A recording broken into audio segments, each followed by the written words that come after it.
కుట్రకోణం దాగుంది అంటూ కూడా కేటీఆర్ కొన్ని అనుమానాలు వ్యక్తం చేయడం జరిగింది. అయితే కేటీఆర్ అక్కడ కొన్ని సంచలన వ్యాఖ్యలు చేశారు. కాసేపు అక్కడ ఉన్న పోలీసు అధికారులకు కేటీఆర్కు మధ్య చిన్న ఆర్గ్యుమెంట్ అయితే చోటు చేసుకుంది. అడ్వకేట్స్ను అనుమతించడం పోవడంపై కేటీఆర్ అయితే అనుమానాలు వ్యక్తం చేశారు. ఏసీబీ ఆఫీస్కు విచారణకు అయితే వచ్చారు కానీ కేటీఆర్ అక్కడ నుండి వెనుదిరిగిన పరిస్థితి మనకు కనిపిస్తుంది. అయితే చట్టాలను గౌరవించే ఏసీబీ విచారణకు వచ్చానన్నారు మాజీ మంత్రి కేటీఆర్. అయితే రాష్ట్ర ప్రభుత్వానికి తన వెంట న్యాయవాదులు ఉంటే సమస్య ఏంటో చెప్పాలంటే కూడా అన్నారు. లాయర్ ఉంటే వాళ్ళకు వచ్చిన ఇబ్బంది ఏంటి అని ప్రశ్నించారు. అడ్వకేట్ను అనుమతించుకుంటే వెనక్కి వెళ్ళిపోతానని కేటీఆర్ అన్నారు. చెప్పింది చెప్పినట్టు రాసుకోవడానికి లాయర్ను వద్దనుకుంటున్నారని చెప్పారు. ఇవ్వని స్టేట్మెంట్ ఇచ్చినట్టు రాసుకోవడానికి లాయర్లు ఏసీబీ ఆఫీస్లోకి అనుమతించడం లేదంటూ కేటీఆర్ అయితే అనడం జరిగింది. ఇక ప్రస్తుతం విచారణ పేరుతో నన్ను ఇక్కడికి పిలిచి నా ఇంటిపైన దాడులు నిర్వహించేందుకు ప్రభుత్వం ప్రయత్నం చేస్తుందంటూ కూడా కేటీఆర్ అనడం జరిగింది. అయితే గతంలో మా పార్టీ నాయకుడు నరేందర్ రెడ్డి గారిని కూడా విచారణ పేరుతో పిలిచి అసత్యాలతో కూడిన స్టేట్మెంట్ రికార్డ్ చేశారు. సో ఆ విధంగా తనను చేయకూడదు అంటూ కూడా కేటీఆర్ తన అడ్వకేట్స్ని అనుమతించమని కోరడం జరిగింది. అయితే పోలీసులు తిరస్కరించడంతో అక్కడి నుంచి ఏసీబీ కార్యాలయం నుంచి తిరిగి వెళ్ళిపోయారు కేటీఆర్.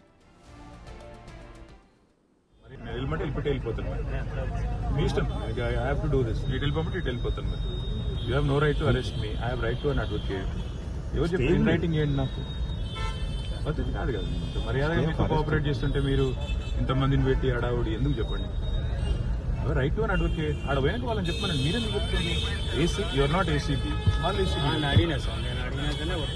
వాళ్ళు చెప్పండి నాకు, నేను వాళ్ళని అడుగుతాను కదా, వాళ్ళు చెప్పండి నాకు. లేదంటే ఇటు వెళ్ళిపోతాను మరి మీ ఇష్టం, ఇట్స్ యువర్ విష్.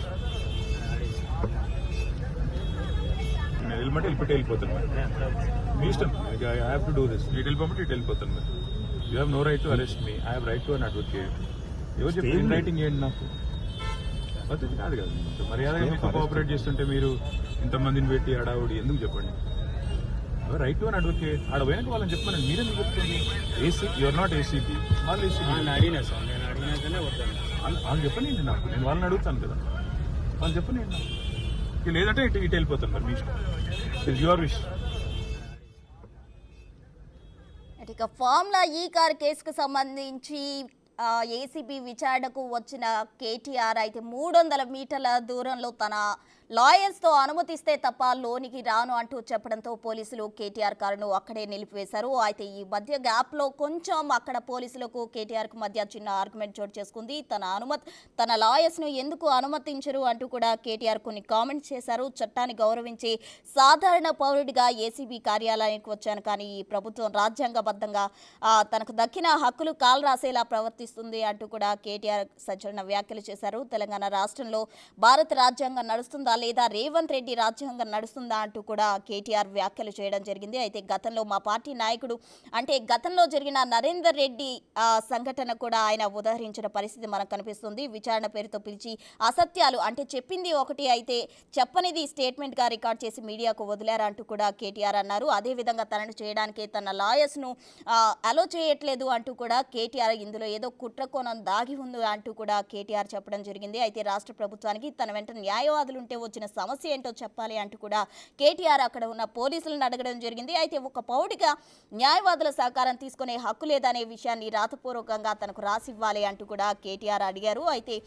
దీనికి సంబంధించి కూడా పోలీసులు నిరాకరించడంతో లాయర్స్ను అలో చేయడానికి కేటీఆర్ అక్కడి నుంచి నన్ను అనక లాయర్స్తో సహా అలో చేయకపోతే నేను ఇక్కడ నుంచి వెంటనే తిరిగి వెళ్ళడానికి రెడీ, లాయర్స్తో ఉంటే మాత్రమే నేను విచారణకు హాజరవుతానంటూ కూడా కేటీఆర్ చెప్పారు. అయితే లాయర్స్ని అనుమతించిన నేపథ్యంలో కేటీఆర్ ఏసీబీ కార్యాలయం నుంచి 300 మీటర్ల దూరంలో ఆగి ఉన్న తన కారును రివర్స్ చేసుకుని తిరిగి తెలంగాణ భవన్కు బీఆర్ఎస్ భవన్కు వెళ్ళిపోయిన పరిస్థితి కనిపిస్తుంది. అయితే ఈ దాడిలో రేవంత్ రెడ్డి ఆదేశాలతో ఏదైనా చట్ట వ్యతిరేకమైన వస్తువులు కూడా ఉంచే కుట్ర ఉందా అంటూ కూడా కేటీఆర్ కొన్ని సంచలన వ్యాఖ్యలు చేశారు. ఏసీబీ ఇచ్చిన నోటీసులకు రాతపూర్వకంగా నేను సమాధానం ఇచ్చేందుకు వచ్చాను కానీ కనీసం లోపలికి వెళ్లేందుకు కూడా పోలీసులు అడ్డుకుంటున్నారు అంటూ కూడా కేటీఆర్ చెప్పారు. మొత్తంగా ఈ విషయాన్ని పరిశీలిస్తే కనుక కేటీఆర్ విచారణకు హాజరయ్యే ఉద్దేశమే కేటీఆర్కు లేదు.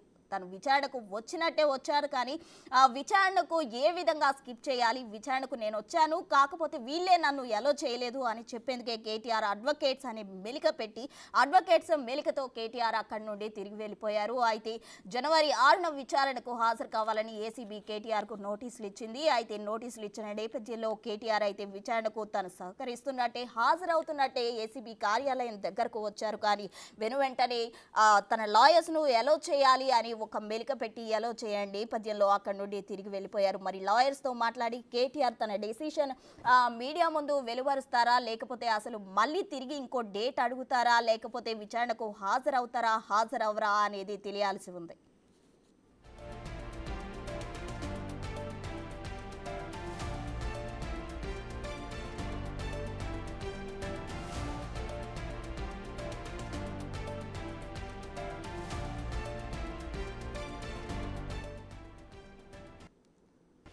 కేటీఆర్ అయితే ప్రజెంట్ ఏసీబీ కార్యాలయం నుంచి తిరిగి భవన్కు వెళ్ళిపోయిన పరిస్థితి. అయితే ఏసీబీ విచారణ సందర్భంగా కేటీఆర్ కొన్ని సంచలన వ్యాఖ్యలు చేశారు. నా ఇంటి మీద రైడ్ చేయాలనే కుట్రపూరితమైన ఆలోచనతోనే ఈ విధంగా చేస్తున్నారు అంటూ కూడా కేటీఆర్ చెప్పడం జరిగింది. ఇందుకు సంబంధించి తన దగ్గర నిర్దిష్టమైన సమాచారం ఉంది అంటూ కూడా కేటీఆర్ చెప్పారు. ఏసీబీ విచారణ సందర్భంగా లీగల్ టీంను ఎందుకు అనుమతించలేదు అనేది కేటీఆర్ యొక్క ప్రధాన అనుమానం. అంటే లీగల్ టీంని అనుమతించకపోవడంపై ఆయన ఆగ్రహం వ్యక్తం చేశారు.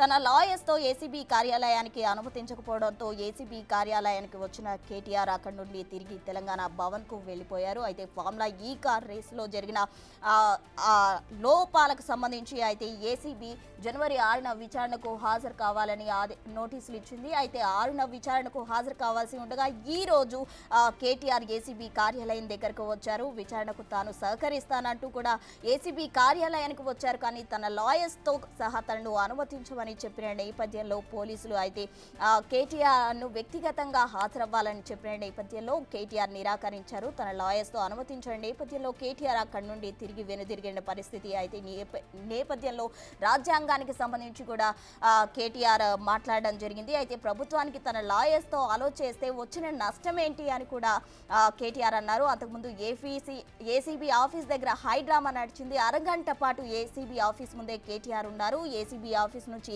ప్రజెంట్ అయితే తెలంగాణ భవన్కు కేటీఆర్ వెళ్ళిపోయారు. మరి తన లాయర్స్తో డిస్కస్ చేసి దీనికి సంబంధించి ఎటువంటి నిర్ణయం తీసుకోబోతున్నారు అనేది తెలియాల్సి